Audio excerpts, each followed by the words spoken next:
Hello traders and investors, welcome back to the Trend Trader channel.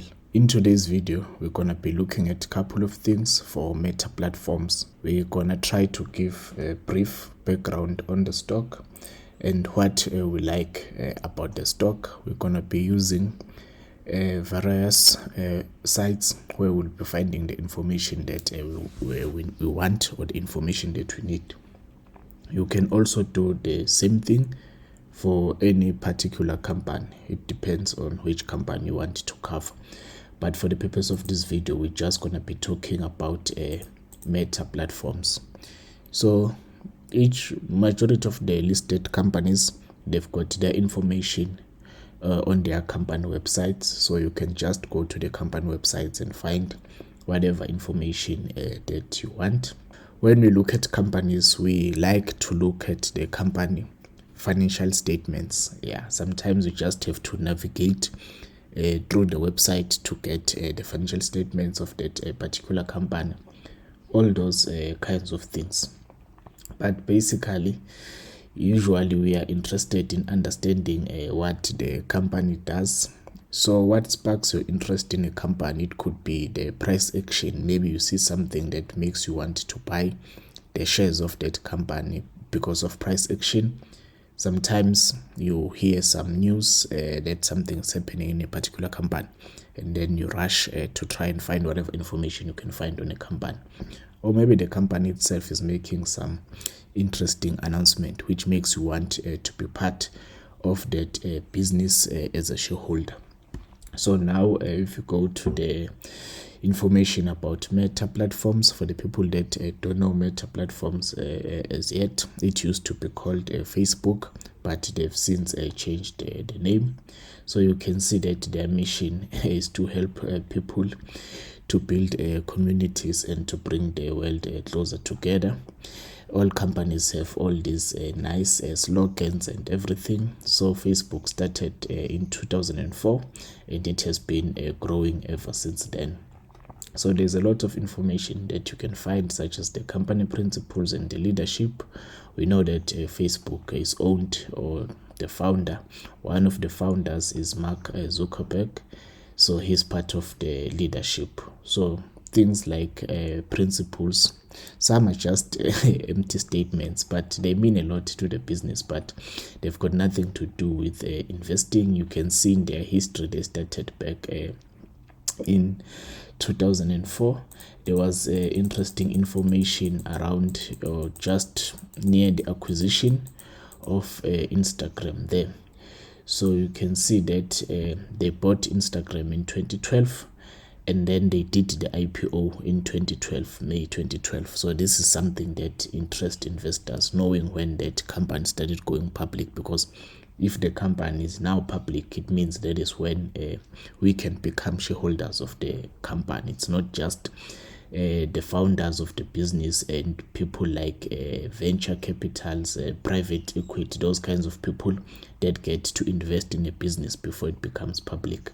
But in May 2012, that is when Facebook, at that time it was still called Facebook, it went public, and it has been growing since then, making changes into the product as we know it.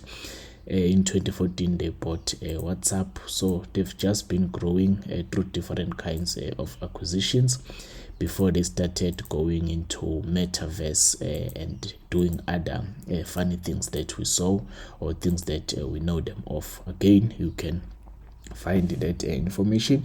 It's not an information that we are really interested in. And then we see now in 2021, that is when they rebranded their company as Meta platforms. Some people, they know the company for Metaverse. So as investors, again, we're interested in the company financials. So you can use Google Finance to find, just in this case, we are looking for a snapshot of the business. We are not going in depth in that particular business. We're just looking at the snapshot. We can see the current share price. It was yesterday, it was trading around $206. We can see that the closing price was $204 or so. and the range it traded between $203 and $207.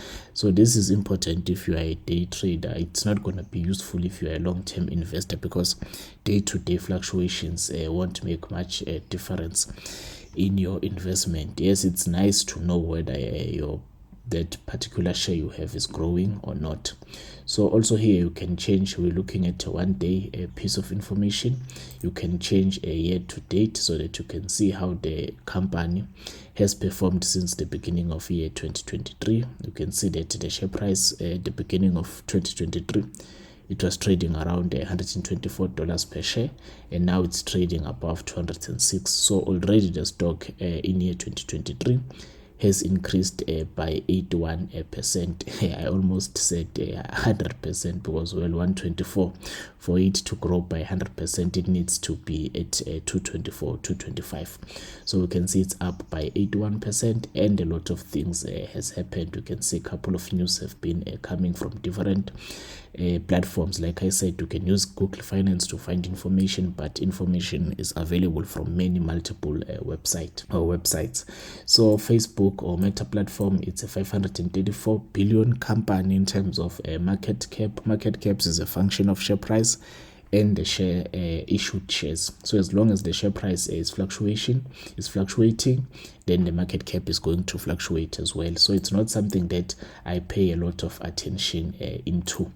So as a trader, well, I'm a trader, so I'm interested in the volume. I need to understand how liquid is the shares. So we see that on average they trade about 30 million shares per day. So the liquidity makes it easy to be able to buy and sell shares. Even for investors, you want to buy something where it's easy to get in and easy to get out, because if there is a lack of liquidity, you're less likely to get the price that you want from a particular company. Then for the people that use a PE ratio, we see that Meta Platforms has a PE ratio of 25.67. So whatever that it means to you, I'm just giving you the figure as it is, and then we see it has a dividend yield of 0. It means that in the last 12 months, Meta Platforms didn't pay a dividend.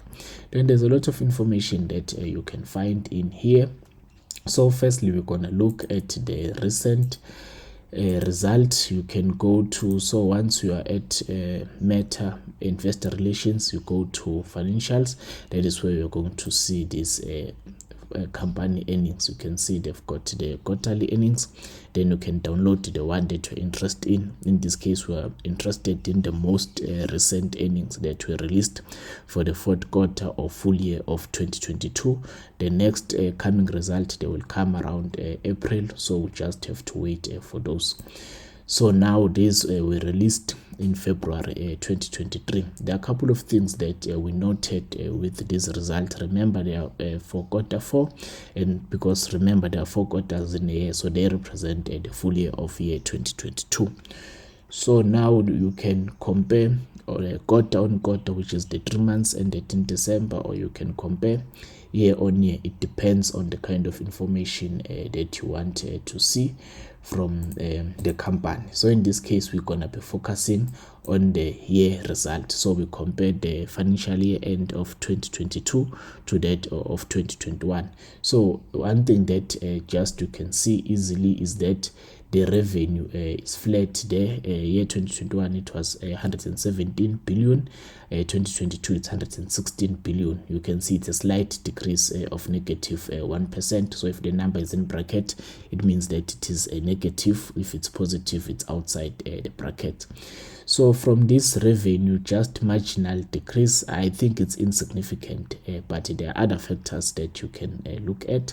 Then we look at the net income. Now this is where the bottom line is. This is where the rubber hit the road. They've got the same amount of money coming in, but the expenses, you can see that the cost of expenses, they decreased from 46 billion to 28 billion, which is good. But when you look at the net income is just 23 billion compared to the previous 40 billion. So you can see there's a 40% decrease. So this is an alarming decrease. It's something that we are paying attention to. And then even if you look at the earnings per share, because we are shareholders, our earnings comes from earnings per share. We don't own the full company. We own the company on a per share basis. So we need to know and understand how much money each share that we own is generating for us as investors. So we can see that there's a decrease from $13 to about $8.60. So that is another 38% decrease there. It can be worrying depending on what kind of information you are looking to find in a business, but for myself, I see that is something that I need to pay attention to.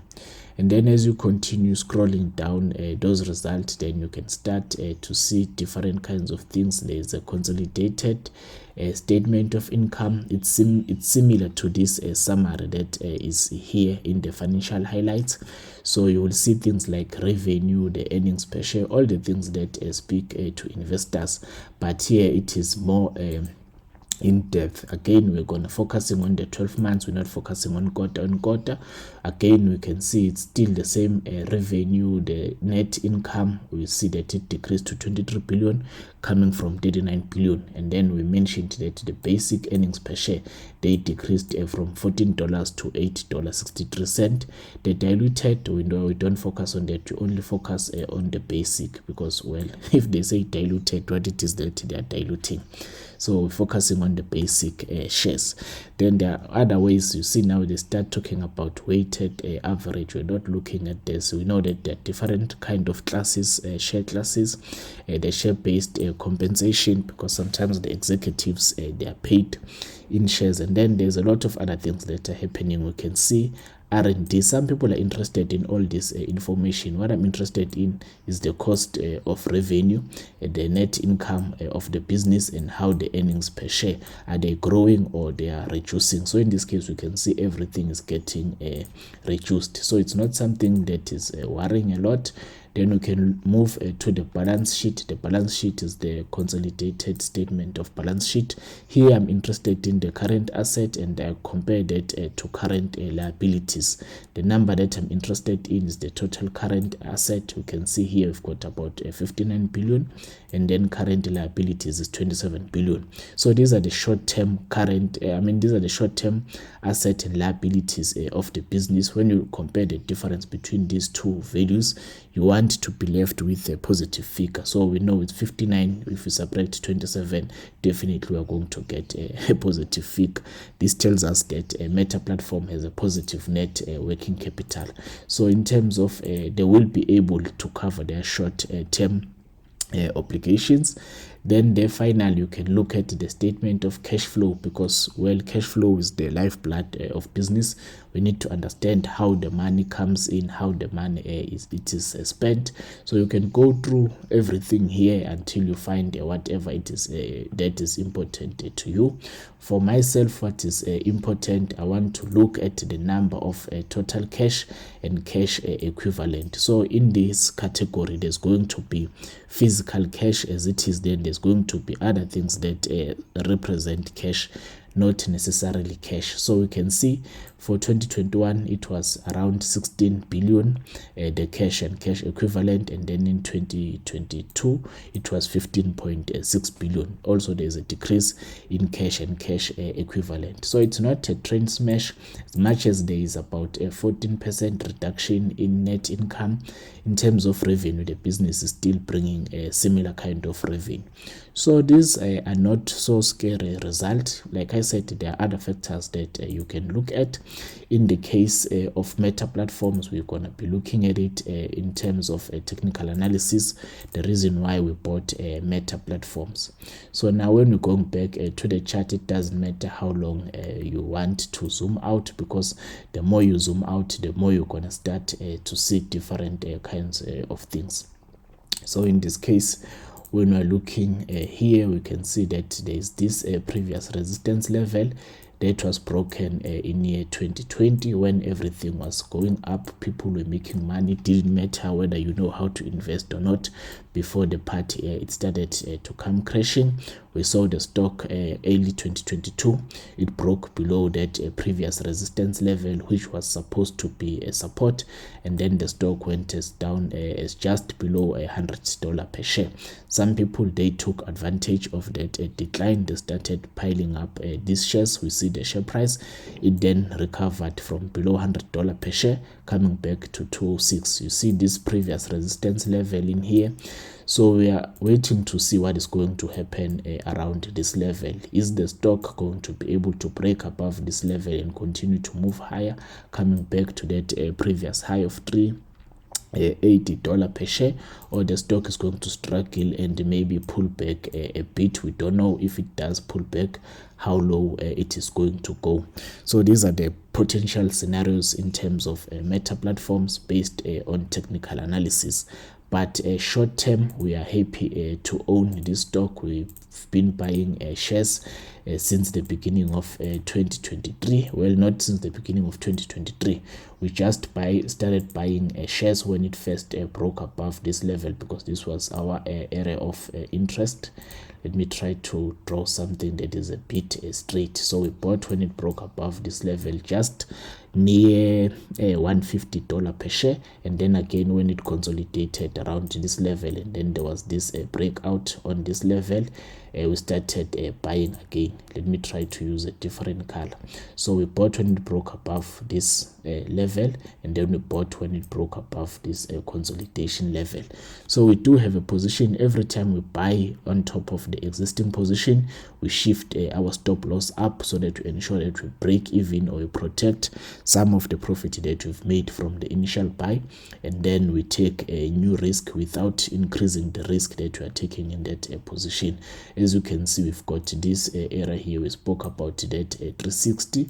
We're not saying that the stock is just straight up, it's gonna go up to 360, but if it does, we will be happy. You see here, there's this erratic area of trade here, so the stock is not just going to jump straight up to 360. We expect a bit of resistance somewhere just below $300 per share. But if everything goes well, then we might see the share price continue to trade high.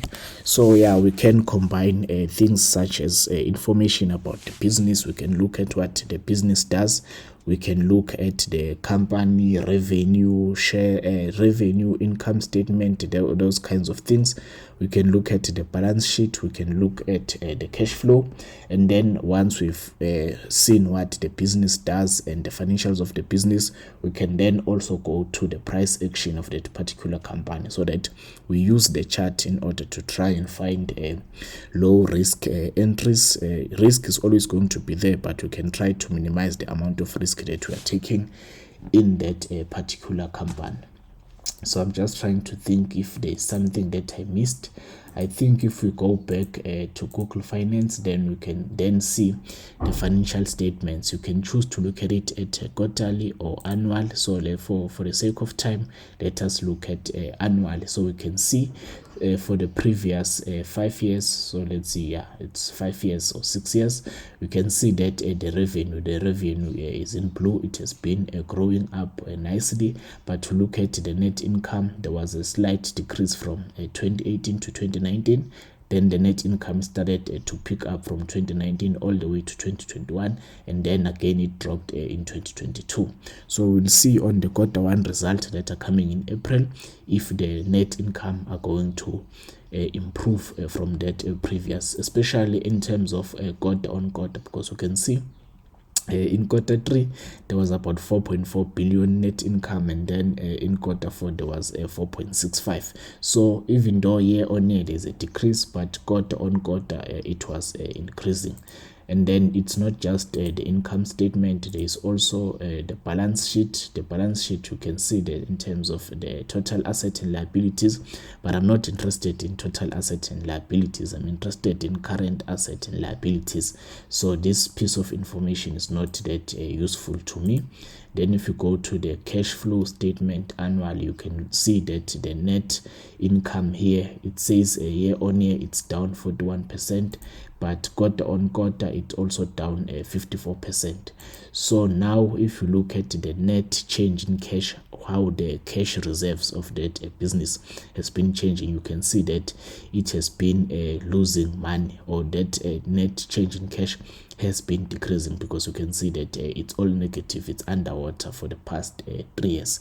But in terms of price action, we can still make money just by trading shares, not from the money that is coming there. You can see a lot of people, they talk about free cash flow. You can see the free cash flow decreased by 45%. I think if you see here, okay, if you put in there, it gives you that explanation of what each of these terms means. Like, for example, the free cash flow, it says it's amount of cash a business has after it has met its financial obligations, such as debt and outstanding payment. Remember, debt is something that is big, it takes a lot of time. So I think this free cash flow, they focus on the short term debt, like for example things like 12 months, things that are due in a short period of time. Because if a company has multi-billion dollars of debt, it's not something that you can expect that they will cover in 1 year. So that's it for today. We've already covered a lot. If you found value in this video, make sure that you smash that like button.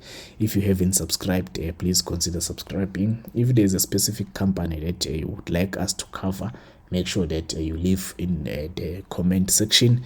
We will look at all the companies and then make videos of different companies as well. Then that's it for today. We'll see you in the next video.